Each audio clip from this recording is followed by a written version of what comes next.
નમસ્કાર દર્શક મિત્રો, 7 ગુજરાતી ન્યૂઝમાં તમારું હાર્દિક સ્વાગત છે। હું આંચલ તિવારી અને હવે આપણે જાણીએ ગુજરાતના અલગ અલગ શહેરોમાં બનેલી મુખ્ય ઘટનાઓની જાણકારી।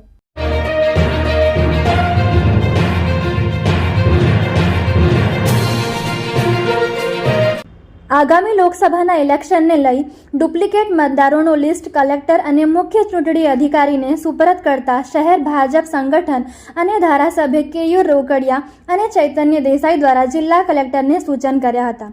આગામી સમયમાં લોકસભાનું ઇલેક્શન આવનાર છે ત્યારે મતદાર યાદીમાં ડુપ્લિકેટ અથવા તો 2 વખત નામ કાઢી નાખવા માટે વડોદરા શહેર ભાજપ દ્વારા જિલ્લા કલેક્ટરને રજૂઆત કરવામાં આવી હતી।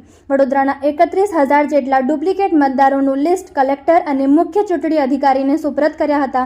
શહેર ભાજપ સંગઠન અને ધારાસભ્ય કેયુર રોકડિયા અને ચૈતન્ય દેસાઈ ઉપસ્થિત રહ્યા હતા અને તમામ મતદારોની યાદી પેન ડ્રાઈવમાં લઈ જિલ્લા કલેક્ટરને આપવામાં આવી હતી। આ ડુપ્લિકેટ અથવા તોને અલગ અલગ વિસ્તારમાં નામ બોલતા હોય તો કોઈ મતદારની ટકાવારીમાં પણ ઘણો ફરક પડતો હોય છે અને કેટલાક મતદારો વિસ્તાર છોડીને બીજા કોઈ વિસ્તારમાં રહેવા ગયા હોય તેવા લોકોને મતદાર કરવામાં તકલીફ પડી હોય છે, જેને લઈ આજે વડોદરા શહેર ભાજપ પ્રમુખ સહિત ધારાસભ્યો દ્વારા જિલ્લા કલેક્ટરને સૂચન કરવામાં આવ્યા હતા।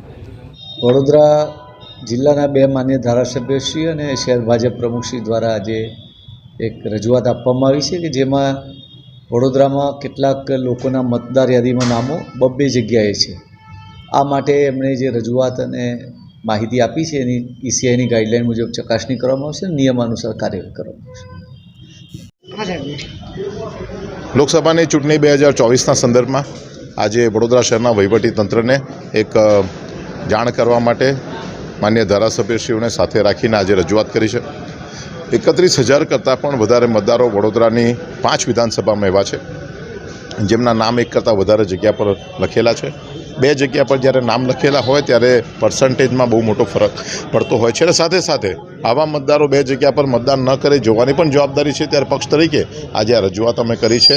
જિલ્લા વહીવટીતંત્ર કલેક્ટર સાહેબે બહુ જ હકારાત્મક પ્રતિભાવ આપ્યો છે। અમને ચોક્કસ વિશ્વાસ છે કે જે યાદી અમારા ગુજરાતના પ્રદેશના અધ્યક્ષ માન્ય પાટીલ સાહેબના મારફત અમને મળી છે અને જેની આજે ચકાસણી કર્યા પછી એમાં 31,000 જેટલા મતદારો 2 વખત એમના નામ નોંધાયેલા જોવા મળ્યા છે। ત્યારે એના સંદર્ભમાં વહીવટીતંત્ર યોગ્ય કાર્યવાહી કરે।